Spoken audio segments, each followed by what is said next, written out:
Well, an Augusta man is facing charges after police say he caused a crash on I-95 when he tried to illegally enter the highway divider from the driving lane.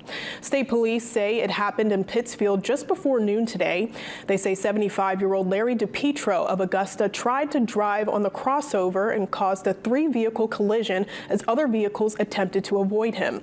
2 people were taken to the hospital with minor injuries, and DePietro was not hurt. He's been charged with driving to endanger.